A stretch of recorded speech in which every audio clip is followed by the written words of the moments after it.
आज एक चतुर नौकर की कहानी शुरुआत करते हैं। एक अल्लड़ प्रकृति का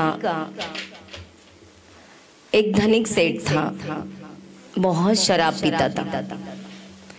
नौकर कोई टिकता नहीं था उसके पास। ऐसे में एक नया नौकर नियुक्त किया और उस नौकर को समझाने लगा कि देख मुझे ऐसे वैसे नौकर पसंद नहीं है,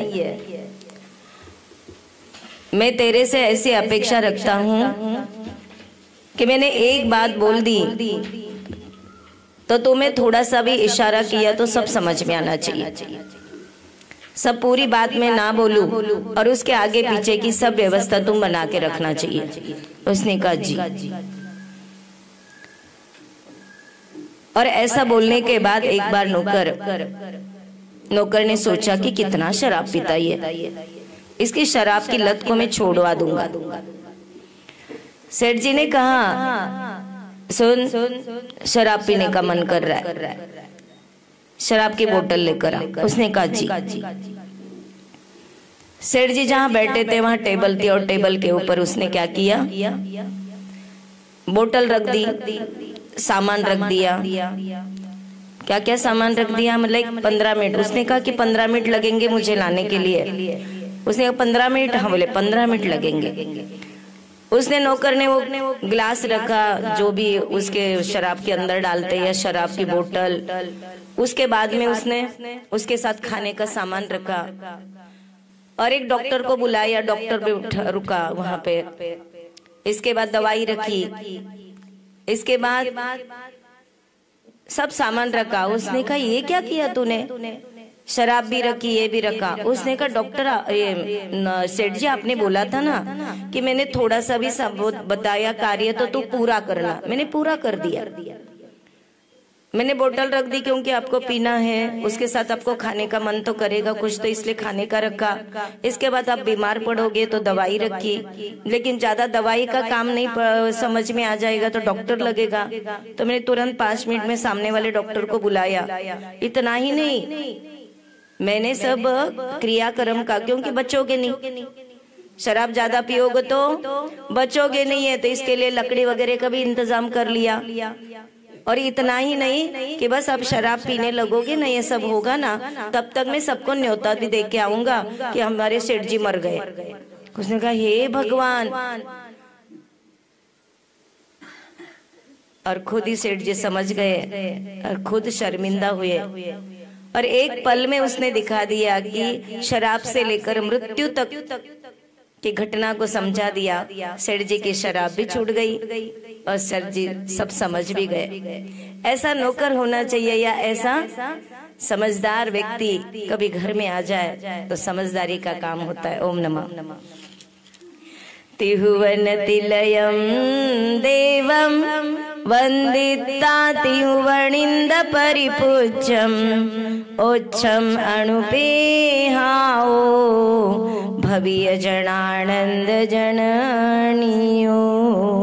बोलिए अनंतानंद सिद्ध परमेष्ठी भगवान की, समय शिखर जी सिद्ध क्षेत्र की, परम पूजनीय आचार्य कार्तिकेय स्वामी की, प्रथमाचार्य आचार्य आदि सागर जी गुरुदेव की, आचार्य महावीर कीर्ति आचार्य विमल सागर जी गुरुदेव की, तपस्वी सम्राट आचार्य सन्मति सागर जी गुरुदेव की, चतुर्थ पट्टाधीश सुनील सागर जी गुरुदेव की, मुनि श्री शुभ सम्राट सागर जी गुरुदेव की, गणिन्यारिका स्वस्तिमती माता जी की।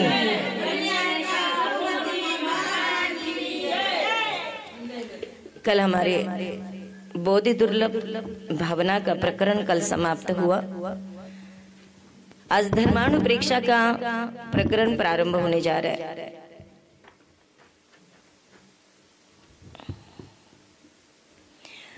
धर्म सद्धर्म दातारम सकलम गुण भेदकम नत्वा सुमति कीर्तिश्च स्वाग्रहा द्वद्भि तम पुनः। अतः धर्मानुप्रेक्षा व्याचक्षाणः श्री स्वामी कार्तिकेय धर्ममूलम सर्वज्ञ देवम प्रकाशयति। जो सर्वज्ञ भगवान ने बताया, ऐसा धर्मानुपेक्षा का कथन करते हुए आचार्य कार्तिकेय स्वामी धर्म के मूल सर्वज्ञ देव का स्वरूप बताने वाले हैं।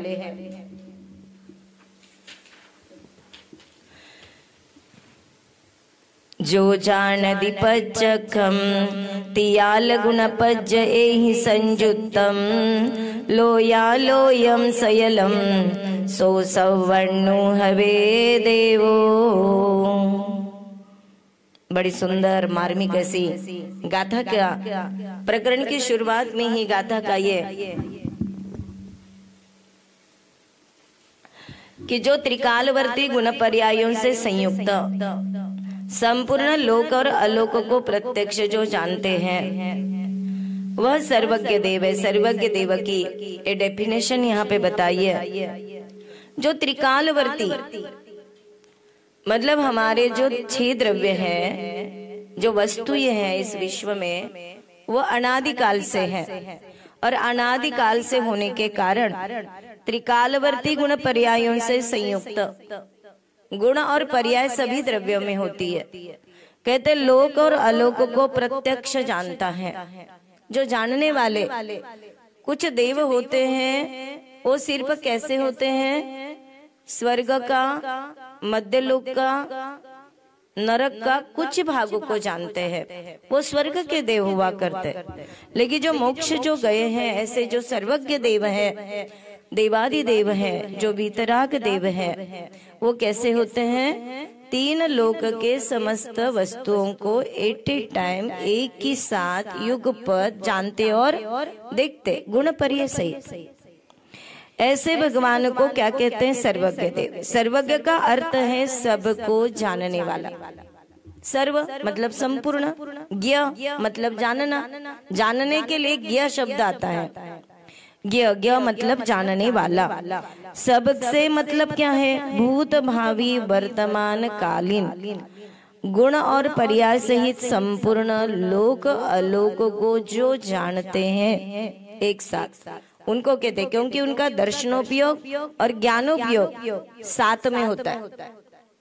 जैसे अपन लोगों का छद्मस्त जीवों का पहले गुणस्थान से लेकर 12वें गुणस्थान तक के जीवों को छद्मस्त कहते हैं। और ऐसे छद्मस्त जीवों को दर्शनोपयोग और ज्ञानोपयोग होता है, वो क्रम से होता है। पहले दर्शनोपयोग होगा, फिर ज्ञानोपयोग होगा। लेकिन सर्वज्ञ भगवान का जो ज्ञान हुआ करता है वो युगपत होता है। और ऐसा युगपत ज्ञान जिनको होता है उनको सर्वज्ञ। अतः जो समस्त लोक अलोक में वर्तमान सभी द्रव्यों के उनकी पर्यायों को जानता है वही सर्वज्ञ है।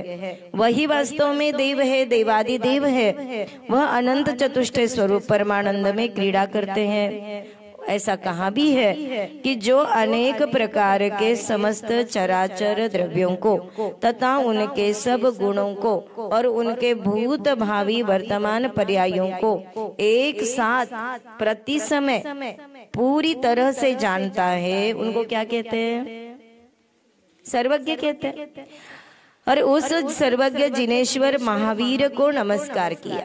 इस गाथा में क्या कर दिया कि धर्म सद्धर्म दातारम सकलम गुण भेदकम नत्वा सुमतिम कीर्तेश्च स्वाग्रह वद्भितम पुनः। महावीर भगवान को नमस्कार इस गाथा में भी, इस मतितार्थ में भी किया। किंतु इस तरह से जो श्रुत ज्ञान को भी सर्वज्ञ कहा जाता है। श्रुत ज्ञान, जिनका श्रुत ज्ञान था, जैसे अपन श्रुत केवली कहते कि नहीं, तो केवली का मतलब है सर्वज्ञ, जो श्रुत को संपूर्णतः जानते हैं, क्योंकि वह भी आगम के द्वारा सर्व पदार्थों को जानते हैं। इसी से श्रुत ज्ञानी को केवल ज्ञानी के तुल्य बतलाया। इस आपत्ति को दूर करने के लिए ही जानने के पहले प्रत्यक्ष विशेषण रखा गया है। श्रुत ज्ञानी सबको परोक्ष रूप से जानता है, इसलिए उसे सर्वज्ञ नहीं कहा जा सकता। जो समस्त लोकालोक को हथेली पर रखी हुई मणि की तरह प्रत्यक्ष जानते हैं वही सर्वज्ञ है। सर्वज्ञ की ये डेफिनेशन जब अपन देखते हैं, समझने की कोशिश करते हैं, हमें आचार्य समंतभद्र देव की याद आती है। समंतभद्र देव का जो न्याय का विषय है, संपूर्ण सर्वज्ञ को सिद्धि के लिए बताया। उनका एक ही एम था कि सच्चे देव कौन और झूठे देव कौन। मतलब बनारस की जो घटना देखते हैं समंतभद्र आचार्य की, उनके पास में एक अकट्ट सिद्धांत था, एक सम्यक दर्शन के प्रति, अपने प्रभु के प्रति एक अकट्ट श्रद्धांत था। शिवकोटि राजा ने झुकाने की बहुत कोशिश की, लेकिन समंतभद्र झुके नहीं। किनके सामने? किसके? शिवकोटि के नहीं, शिवलिंग के सामने, शंकर के सामने झुकाने के लिए कोशिश की, लेकिन को सक्सेस नहीं हुआ। एवं बनारस के उस मंदिर में चंद्र प्रभु भगवान की प्रतिमा प्रकट हुई। उस पिंड की थड़ाड़ से आवाज और उसके बीच